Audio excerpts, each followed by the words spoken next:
Now there's a couple key things that make van life living in a van noticeably more annoying than normal life. One of those is running out of power, which we solved in the last video. Another one is having an actual like comfortable bed, which we still have to figure out. But a huge one is food storage and dealing with coolers and ice and your food getting wet and drinking the water just sucks, which is why I got this. This is the BougeRV portable 12-volt refrigerator that I'm going to be using in the van for my food storage, and this thing is awesome. As you can see, it is super simple. The power cable plugs in back here, and then this little cigarette lighter will go right into my battery.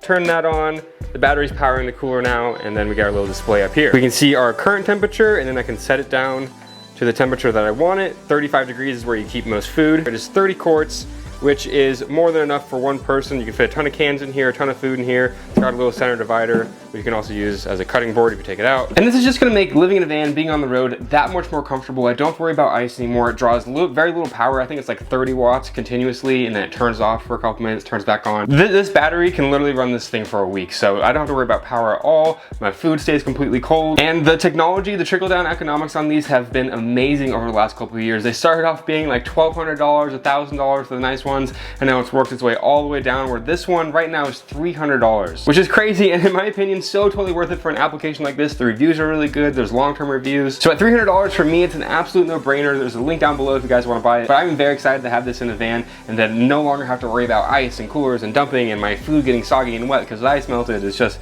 I'm so over that.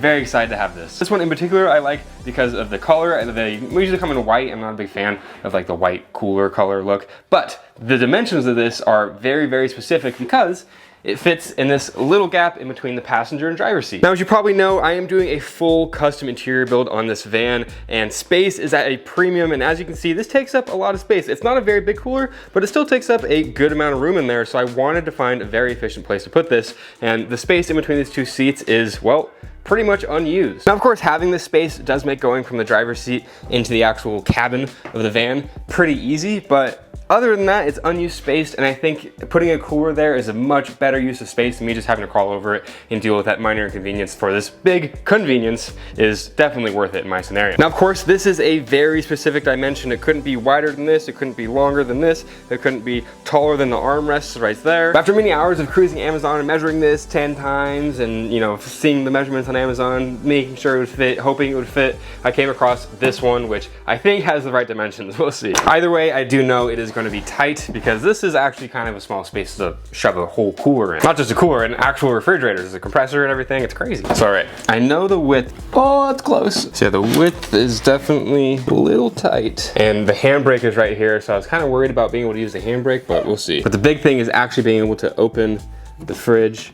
As you can see, it's hitting this right here, but the seat's in a little bit of a weird position right now. So I will move the seat back to where it's normally going to be and try and position the cooler so the lid can actually open. Oh yeah, that is very tight. So it's in there, but it is a very, very tight fit, which is actually good. We're maximizing the amount of space we're using, but as you can see, we're battling two things. Whenever I lift the lid up, it hits the driver's side seat arm, but I can kind of get past that. And then this just barely clears the passenger one. So you couldn't have this down and then open it. It's gonna get in the way. But if you have this up and the passenger seat back, which it doesn't really need to move that much anyways, so then you can in fact open it and close it, even though it does get in the way a little bit right there, but that's not too big of a deal. Oh yeah, shifting. I still have to make sure I can shift. In our first test of what it's like to actually crawl into the front seat. Okay, that's not too bad, but shifting, all right. Obviously first is gonna be easy, but fourth, oh, that's close. I'm hitting it like that. See if we can't move it back a little.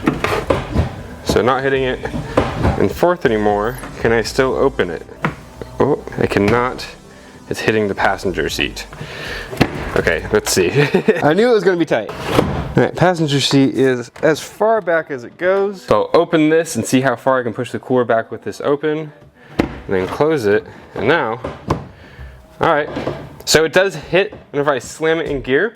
It does actually hit the cooler, but it's in gear. So hitting the cooler whenever I shift into fourth might just be something I have to live with. I can also remove this if I need to. It's not really necessary for a passenger. And if it's getting in the way of this, I can remove it. But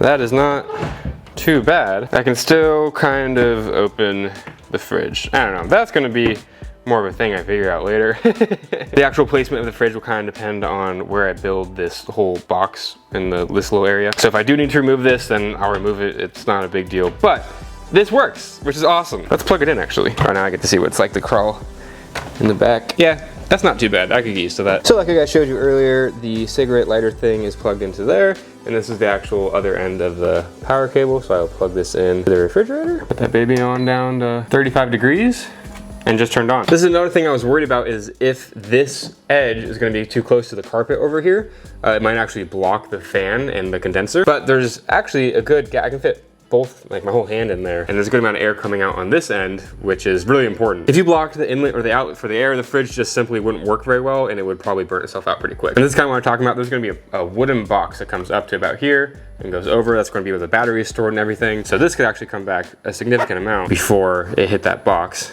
probably around right there. So the shifting shouldn't be an issue. I just might have to actually remove the armrest. So the refrigerator is on, it's cooling down, and I can open up and get drinks. I know there's a little bit of a nefarious drinking and, you know, that's not what it's used for, I promise. But a big thing I'm actually very excited for is that this enables me to put cup holders in the actual van, like up front. I didn't want to like drill into the dash or stick anything onto the dash since it is original, and these are rare to find in good conditions. This one's in great condition. So I can like put cup holders on the front of this or the back, or I might even put something on top. That'd be kind of inconvenient because if you have cups on top, obviously you can't open it. But this gives me options to actually have cup holders, maybe even a phone holder on the front, so I'm not just putting my phone on the ground. One of the hilarious quirks of the 86 Vanagon is that it came with 3 ashtrays and no cup holders. That just kind of puts into perspective what they were doing in Germany in the 80s. But yeah, not having cup holders sucks. I've spilt many a drink in here. And not only will this cool down my food, but gives me some accessory mounting options. Oh yeah, the e-brake. I moved this all the way over. Can I still use my e-brake? Yes. It's a little tight, but definitely a little tight. But I can still use it. Okay. Oh, I didn't even think about this. Oh my God, it could be an extra seat. I don't know how practical that would be with the shifter being right there. I have to be real familiar with the person in the middle. But maybe if you like moved your legs over, that could be an extra seat. I don't know. That's probably not too practical, but maybe in a pinch. And as you can see, here's my handbrake scenario. It's down there. It is very, very tight, but as you can see, I can indeed stick my hand down there, put the handbrake down, and stick it and pull it up. Definitely a little tight, not 100% ideal, but we're making it work. The cool thing about this fridge is, of course, it has the screen, everything, and all your controls. It's pretty simple. Just set it to 35 and leave it at 35. This is not only a refrigerator, but it can also be a freezer. So it goes down to, I think it's -7, -8, -8 degrees Fahrenheit, which is crazy. That is so cold. So you could easily have like ice cream or, you know, whatever the heck you want to have frozen out in the middle of nowhere, which is pretty sweet. It's also cool because it has a little USB thing right there. So you got a little USB along with your controls. So maybe passenger or something needs to charge something. Boom, USB port. It is a little tight, but I am overall very happy with how this is fitting in this space. It really makes all that unused space very, very usable. And of course, clears up all the room back there for anything I want to do, essentially. Probably just a lot of storage, which is sweet because like you saw, this actually takes up a lot of space in this relatively small space. So having it up here is great. And one of the big things when I was buying one of these is I could not find someone doing relatable real world tests. So I did them. And in the real world, this thing in a 75-degree garage will take about 45 minutes to go from 75 degrees to the 35-degree temperature that I set it at. So there's that, but more importantly, I could not find how long a battery bank will actually run one of these for in the real world scenario. This runs and takes about what? It's taking about 35 watts right now, 48 watts, 50 watts. So it fluctuates in between whenever it's on. And I know how long my battery can run a 40 watt, a 50 watt load for, but this is a refrigerator, it turns off. So that 40 watt, 50 watt is in no way indicative of how long the battery will actually last. So in my testing, this smaller than this 1000 watt hour, this 500 watt hour Anker battery ran this 30 quart fridge for a day and used 50% of its battery, so about 250 watt hours. That means that this 500 watt hour battery could run this fridge nonstop for 2 days